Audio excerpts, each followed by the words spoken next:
Si pudieras viajar al pasado y cambiar una cosa, ¿qué sería? No veo hacia mi pasado, es mi deber llevar felicidad a todos y avanzar firmemente. Esa sería la respuesta de Rumiko Akija, más conocida como Feiris Nian Nian, una chica que en principio parece muy segura de sí misma, pero que detrás de la imagen que intenta proyectar existe una persona que se lamenta por su pasado, por las palabras que dijo a su ser más querido y que ya no puede cambiar. En el día de hoy hablaremos de Rumiko, de cómo sus decisiones afectaron no solo el flujo de la historia, sino también a otros personajes, ya que, aunque ella no aparezca mucho en pantalla, su papel en la historia fue de gran importancia. Para realizar este análisis tomé como referencia el anime tanto Steins Gate como Steins Gate Zero, el CD-drama Alpha y también el manga Steins Gate Aishin Meijin no Babel, el cual profundiza un poco su pasado en la línea Alpha. Aclarado todo esto, ahora sí, comencemos.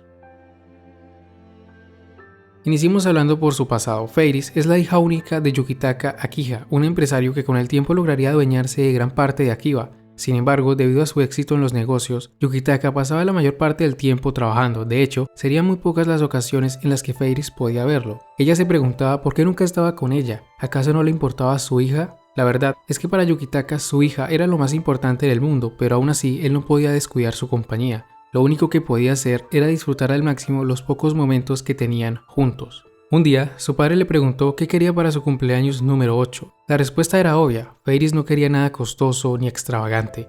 Lo único que ella quería era pasar un día con su padre. Se convertiría entonces en una promesa. Gracias a ello, Feiris pudo soportar la soledad mientras esperaba que llegara dicho día. El 2 de abril, un día antes de su cumpleaños, su padre volvió a casa con un pastel. Feiris estaba muy feliz por ver a su padre. Mientras hablaban de a dónde irían el día siguiente, el teléfono sonó. Era una llamada de la compañía. Pese a que Yukitaka dijo que no quería que lo molestaran, tuvo que atender dada la importancia de la situación. Antes de hacerlo, vio fijamente a su hija, quien se veía preocupada de que esa llamada arruinara su cumpleaños. Efectivamente, el padre de Feiris debía irse justo en ese momento. Le prometió que haría lo posible por volver a tiempo para su cumpleaños, pero ella enojada lo llamaría mentiroso. Desde su experiencia, lo más probable es que él regresara en la noche, cuando ya no podría pasar tiempo con ella. Tú solo te preocupas por tu trabajo, me odias, ¿cierto? No quiero saber nada más de ti, deberías morirte. En ese momento ella no lo sabía, pero esas horribles palabras serían lo último que diría a su padre. Al día siguiente, Feiris decide escapar de su casa. Quería que su padre se preocupara por ella. Cuando él escuchó de parte de Kuroki, su mayordomo, que ella había desaparecido, tomó un avión inmediatamente de regreso. Es aquí donde ocurre la tragedia. El avión sufrió un accidente, no pudo aterrizar en tierra. Aún así, todos los pasajeros sobrevivieron, salvo una persona, el padre de Feiris. Ella no podía creerlo, no podía creer que el mundo la castigara de esa forma. Las últimas palabras que le dijo a su padre fueron: deberías morirte. ¿Cómo es posible que solo él muriera en el accidente? ¿Cómo es posible que esto pasara el día de su cumpleaños? ¿Cómo es posible que su intento por preocuparlo para que éste pasara más tiempo con ella terminara en alejarlo para siempre de su vida? Feiris estaba devastada, se sentía culpable. En el funeral de su padre, sus lamentos acaparaban la atención del lugar. En ese momento se sentía en una profunda soledad. Ella se habría sumido en la depresión de no ser por una persona, alguien que en ese momento tuvo el valor de extenderle su mano, alguien que le haría entender que no estaba sola. Tras la muerte de su padre, Feiris tomaría la decisión de abrir un café de maids. Cuando él estaba vivo, se negaba rotundamente a esta idea. Las razones son desconocidas, pero puedo suponer dos teorías. La primera: dada la reputación y posición de su familia, Yukitaka no veía con buenos ojos que su hija trabajara como sirvienta en un café. Pero descarto esta teoría debido a que él no era ese tipo de persona. El prestigio no es algo que le importara mucho. Si no, no habría gastado parte de su dinero financiando la investigación de la máquina del tiempo de su mejor amigo Shuichi Makise. La segunda teoría, y probablemente la verdadera razón, es que su padre no quería que alguien le faltara el respeto a su hija, puesto que es bien sabido que en este tipo de cafés acuden todo tipo de locos. Nomás miremos a Okabe o a Daru. Recordemos que para Yukitaka, Feiris era lo más importante en su vida. El hecho es que Rumiko abriría este café llamado Mei Queen Nian Nian y utilizaría un nombre artístico para que nadie supiera de sus orígenes. De esta manera nacería Feiris Nian Nian. Es gracias al café que ella conocería a Mayuri, Daru y por supuesto a Okabe, alguien con el cual se entendería muy bien, ya que ambos actuaban de manera infantil, hablando cosas sin sentido. Siempre se llevaban la corriente el uno al otro. Feiris era de las pocas personas que lo llamaban Kyoma. En esta línea, la importancia de Feiris estaba relacionada directamente con la IBM 5100, una computadora buscada por CERN y también por Okabe. En el pasado, su padre recibió esta computadora de parte de la profesora Hashida. Ella le encomendaría que la cuidara por un tiempo y posteriormente la donara a un templo en Akiba. Yukitaka no pudo cumplir con este objetivo ya que murió antes de hacerlo, pero aún así la IBM terminó en el templo Yanabayashi, ya que su hija la llevaría hasta allí. Eso es lo que pasaría en la línea alfa, claro, hasta que ella envió un email para cambiar su pasado. Cuando ella escuchó que Okabe había construido una máquina del tiempo, un sentimiento se apoderó de ella. ¿Qué pasaría si pudiera evitar la muerte de su padre? En ese momento muchos podrían pensar, ¿cómo es posible que Feiris en verdad creyera que Okabe construyó una máquina del tiempo, cuando era sabido por todos que siempre estaba diciendo disparates? Bueno, existen dos razones. La primera, Feiris es como Okabe. Ella utiliza un alter ego para no ser lastimada. Es gracias a ello que puede darse cuenta cuando alguien está mintiendo. Una habilidad que ella llama Cheshire Break, pero esto no es ningún poder. Simplemente es fácil para ella ver a través de las mentiras porque siempre está fingiendo ser otra persona. La segunda razón es porque para ella las máquinas del tiempo no son algo extraño. Ella sabe perfectamente que su padre estuvo trabajando en un proyecto como ese en el pasado, así que no lo ve como algo imposible. Al final, vería la oportunidad cuando Okabe la llama preguntando si sabe algo de la IBN 5100, si su familia la donó a un templo años atrás. Ella le dice que no lo recuerda bien, pero su padre tenía algunas computadoras antiguas, decide entonces invitarlo a su casa. Allí, ella se ve obligada a revelarles su identidad. Ella es Rumiho Akija y su familia es dueña de la mayor parte de Akiba. Aún así, les pide que la sigan tratando como siempre y no revelen su secreto. Antes de hablarles sobre la IBN, le pide a Okabe que la deje enviar un email. Si lo hace, le dirá todo lo que quiera. Después de mucho pensarlo, Okabe accede, la nombra miembro del laboratorio 007 y le pide que escriba el mensaje. Lo que Okabe no sabría en ese momento es que ese email cambiaría por completo la ciudad. Feiris había sido la persona encargada de traer la cultura moe a Akiba, y luego de enviar el mensaje todo eso desaparecería de la ciudad, incluyendo el café Maid.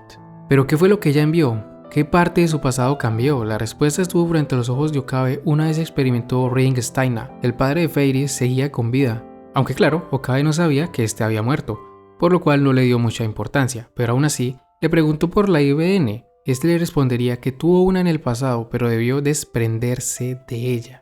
Con el paso del tiempo y después de experimentar la muerte de Mayuri en repetidas ocasiones, Okabe, con la ayuda de Kurisu, llega a la conclusión de que para salvarla deben deshacer todos los emails que han enviado. Uno de estos mensajes sería el de Feiris, pero Okabe no sabe con exactitud qué escribió ella. ¿Cómo podría obtener esa información si ella no tiene recuerdos de otras líneas? Pese a este inconveniente, Okabe decide buscarla. La encontraría en un torneo de Rainet, un juego donde ella es muy habilidosa. Pero tan rápido como la ve deben correr, porque ella está siendo perseguida por otros jugadores que no aceptaron su derrota. Durante esta persecución, Okabe trata de hacerle recordar a Feiris lo que vivió antes de enviar el email. Decide llevarla a donde estaba el café, allí fue donde ellos se conocieron. En ese momento, ella tiene una especie de Ringsteiner y recuerda lo que vivió en otra línea de tiempo. Debido a la carga emocional, cae al piso, pero se levanta rápidamente. Le pregunta a Okabe qué pasará si no deshace el email. Okabe le explica que la vida de Mayuri depende de ello. Ella se altera un poco, le dice que no mienta, pero esa es la verdad. Pese a ello, Feiris se niega a decirle qué contenía el mensaje. ¿Acaso no te importa lo que le pase a Mayuri?, preguntó Okabe. Claro que me importa, pero si borro ese mensaje, mi padre morirá. Usé el email para evitar su muerte. Todo esto lo diría entre lágrimas. En ese momento son atrapados por los Viral Attackers. Okabe es golpeado, pero al final son salvados por el padre de Feiris.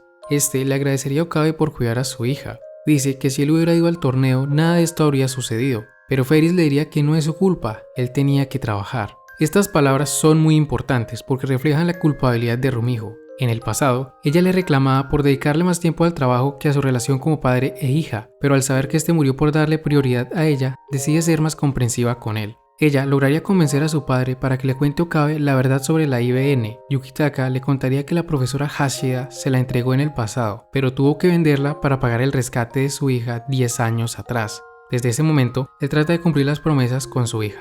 Ese mismo día, Feiris hablaría con Okabe a solas. Le pediría que la llame Rumiho. Esta vez, ella no estaba hablando con su característico Nia al final de cada oración. Esta vez, Okabe estaba hablando con la verdadera Rumiho Akija. Alguien que no está usando su máscara. Alguien que se siente segura con él. No hay necesidad de fingir ser alguien más. Él no la va a lastimar. Le dice que si en verdad la vida de Mayuri corre peligro, ella deshará el email. Le explica que 10 años atrás, cuando cumplió 8 años, su padre había prometido pasar tiempo con ella, pero le surgió trabajo y tuvo que irse.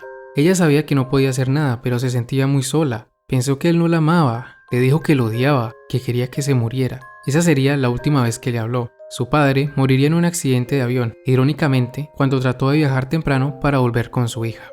El email que ella envió fue el mensaje del secuestro. De esta manera evitó que él estuviera en el accidente. Ella sería feliz durante esos 10 años que estuvo con su padre, pero aún así sabe que él murió en un accidente de avión. Esa es la realidad, así que ayudará a Okabe a deshacer el email. Ella no puede ser egoísta cuando la vida de Mayuri está en riesgo.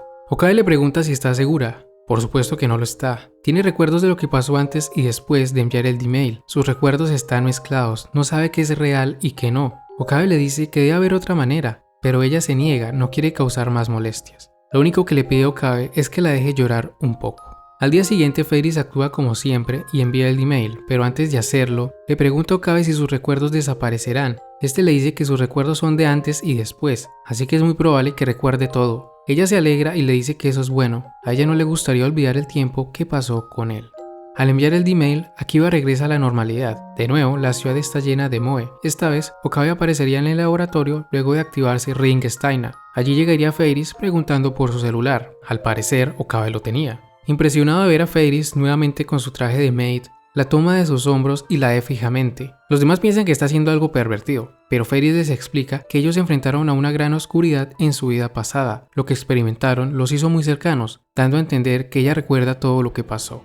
Hasta allí llegaría el protagonismo de Feiris en esta línea, o bueno, lo que el anime mostraría, ya que este personaje aún tenía una misión muy importante. Cuando Kurisu descubre que morirá una vez regresen a la línea beta, cae en una gran depresión. ¿Alguien la recordará una vez deje de existir? Su padre ya le había recalcado que construiría una máquina del tiempo para borrar su existencia. Debido a ello, Kurisu no tenía muchas esperanzas ni deseos de seguir viviendo. Es allí donde entra Feiris. Por motivos de la vida, Kurisu terminaría yendo a su café junto con Mayuri. En este lugar, ella le hablaría sobre el Dr. Nakabachi, de cómo en el pasado él y su padre eran mejores amigos. Al ver el interés que Kurisu sentía por Nakabachi, ella decide invitarla a su casa para que escuche una cinta. En esta se desarrollaba una reunión que Nakabachi, Yukitaka y la profesora Hashida tuvieron respecto al futuro de su investigación, la máquina del tiempo. Básicamente llegaron a un punto muerto, pero lo importante no era eso, sino la forma en la que Nakabachi hablaba de su hija. Él estaba muy orgulloso de ella. Al finalizar la grabación, Feiris motiva a Kurisu para que hable con esa persona por la cual está sufriendo. Ella accede y llama a su padre, pero solo recibió rechazo por parte de este. Entre lágrimas, Kurisu abandona el edificio y le dice a Feiris que esta es la última vez que se verán. Más tarde, Feiris se preguntaría por qué le enseñó esa cinta a alguien que acababa de conocer. ¿Por qué no podía simplemente dejarla ir? En ese momento, tendría un recuerdo de cuando ella conoció a la hija de Nakabachi, una chica bastante tímida, la cual trataría de peinar con coletas para que se vieran como gemelas, pero al final a ella no le gustó para nada el resultado. Feiris se preguntaría, ¿quién era esa chica? ¿Por qué estoy recordando esto ahora? Ella decide investigar más a fondo a Kurisu Makise y por supuesto al Dr. Nakabachi. Encontraría que son padre e hija. Ahora entendería por qué ella estaba tan interesada en él. Asimismo, llegarían a su mente los recuerdos del pasado. Vería de nuevo la cinta que habían escuchado anteriormente y se daría cuenta que esta tenía una grabación oculta del 5 de julio de 2003. Decide buscar a Kurisu para que la escuche. Antes de salir de su casa, Kuroki le preguntaría por la invitada que vino el día anterior. ¿Acaso ella era Kurisu Makise? De ser así, debe entregarle esto. Era un regalo que Nakabachi había dejado tiempo atrás. Feiris encontraría a Kurisu en la estación de Akihabara. Este era el día donde ella se despidió de Okabe. Estaba lista para esperar su muerte. Aún así, Feiris se presentó ante ella como Rumiho Akija. Esta era la segunda vez que ella se mostraba de esta forma. La primera fue con Okabe. Ella le entregaría un regalo. Al abrirlo, Kurisu se da cuenta que es un tenedor. ¿Acaso Okabe le contó a Feiris sobre ello? Ella le dice que el regalo no es de su parte. Le pide que mire la tarjeta. Kurisu lo observa y entiende que es de su padre. Ese era el regalo por su cumpleaños número 11. Ese día, él estuvo en casa de Feiris. Molesto, dijo que ese regalo ya no le sería de utilidad. Kurisu concluye que en verdad él la odia. Ya no hay nada que pueda hacer para reparar su relación, pero se equivoca. No es como ella piensa. Molesta, Kurisu le dice que los problemas con su padre no son de su incumbencia. ¿Qué podría saber ella sobre este tipo de problemas? Feiris le dice que entiende a la perfección por lo que está pasando. Le habla sobre la muerte de su padre y de las palabras que le dijo por última vez, de cómo se ha lamentado todo este tiempo por ello. Si ella tuviera una máquina del tiempo, cambiaría esas palabras, pero no puede. Caso contrario a la situación de Kurisu, Feiris le mostraría la cinta que habían escuchado el día anterior. Le dice que en esa cinta se encuentra una grabación de su padre. Desde su perspectiva, esto es lo más similar a una máquina del tiempo. A pesar de ello, Kurisu se niega a escucharla. Feiris le dice que no es correcto rehusarse cuando una amiga se preocupa tanto por ella. No debe tener miedo en estos momentos. ¿Amigas? Apenas si nos conocimos ayer. No somos amigas, respondería Kurisu. Feiris, algo seria, diría, ¿ayer? No. Nosotras nos conocemos de hace mucho tiempo. En esa época, tú fuiste la única que me salvó cuando estaba devastada por el dolor, la soledad y los lamentos. ¿De qué estás hablando?, pregunta Kurisu. Durante el funeral de su padre, Rumiho no hacía más que llorar. Se sentía responsable por su muerte, más aún por las últimas palabras que le dijo. Lo único que hacía era pedirle perdón. En ese momento, solo una persona fue a consolarla. solo una persona le tendió la mano. Kurisu fue esa persona. En ese entonces, ella usó las ligas que Rumiko le había regalado y se peinó de manera que combinara con su cabello. A Kurisu no le gustaba hacer eso, pero ese día lo hizo. Fairy sintió como si Kurisu le estuviera diciendo: no estás sola, yo estoy aquí. Luego de recordarle eso, Fairy le dice: no quiero que sufras lo mismo que yo, no quiero que tengas mis lamentos, esta vez es mi turno de salvarte, Kurisu, por esa razón debes escuchar esta cinta. Al final Kurisu accede y escucha la grabación. En esta, Nakabachi se lamenta por haber sido un mal padre. En verdad, él nunca quiso gritarle a su hija. Terminada la grabación, Fairy le dice a Kurisu: ¿ves? Tu existencia no ha sido rechazada, está bien que tú sigas existiendo. Ella le da la razón, pero no entiende por qué ella la había olvidado. Fairy le dice que no se sienta mal, ella también había olvidado muchas cosas desde que murió su padre. Finalmente, ella le diría que es importante decirle a las personas que más queremos lo que sentimos por ellas antes de que sea tarde. Por ello la anima para que hable con Okabe, para que le diga sus verdaderos sentimientos. En verdad puedes ver a través de mí, dice Kurisu mientras se ríe. Ella le agradecería a Fairy por todo y se marcharía hacia el laboratorio. Como podemos ver, la función de Fairy en esta línea es muy importante. Ella está involucrada con muchos personajes, pero aún nos falta hablar de la línea Beta. En la línea Beta, el pasado de Fairy debería ser bastante similar, con algunos cambios, dado que Suzuha no se queda en el pasado, pero nada significativo. Aquí, como todos sabemos, el futuro está en peligro, la guerra por la máquina del tiempo apenas está empezando. Fairy es de los pocos personajes que saben sobre el futuro, es quien se encarga de apoyar monetariamente a los miembros del laboratorio. Es ella quien ayuda a Suzuha a esconder la máquina del tiempo, siempre se está preocupando por la viajera del 2036. Ella es de las pocas personas con la cual Suzuha siente la confianza necesaria para hablar sobre el futuro, sobre su madre y todo tipo de cosas. Básicamente es la mejor amiga de Suzuha en esta línea. Realmente en la línea Beta Fairy no destaca mucho, su rol tiene que ver más con ser apoyo moral y financiero para sus amigos, pero de igual manera sin ella muchas cosas no serían posibles. Es ella quien da refugio a Majo luego de que Durpa y los rusos los hayan atacado. Es ella quien se encarga de la vigilancia en Akihabara cuando Okabe trata de salvar a Mayuri y Suzuha. Es ella quien junto con Rukako cuida a Okabe en el futuro mientras este se encuentra en coma. Y por supuesto, es ella una de las personas que confían en que Okabe puede encontrar la línea Steins Gate. Como podemos ver, Fairy es un personaje muy importante, alguien que vivió gran parte de su vida lamentándose por las últimas palabras que le dijo a su padre, por la manera en que todo terminó, lamentablemente todo convergiendo en su cumpleaños. Aún así, ella no caería en la depresión. Gracias a su amiga de infancia, Kurisu Makise, ella se levantaría y seguiría adelante. Tendría una oportunidad de revivir los años que no tuvo con su padre y se mostraría agradecida por ello. Obrando según su sentido de responsabilidad, sacrificaría todo ello con tal de ayudar a Mayuri, con tal de que ella no muriera. Para ella, la realidad es que su padre murió en un accidente, pero aún así, se siente feliz de recordar el tiempo que pudo pasar con él. Gracias a esto, pudo dejar atrás sus lamentos, permitiéndole ayudar a su amiga de infancia para que ella no tuviera que pasar por lo mismo. De alguna manera, Fairy cumplió sus palabras. Es mi deber llevar felicidad a todos y avanzar firmemente. Hasta aquí llegaríamos con el video del día de hoy. Si les ha gustado, no olviden dejar un buen like, suscribirse y nos veremos en siguientes videos. El Sai Konguru.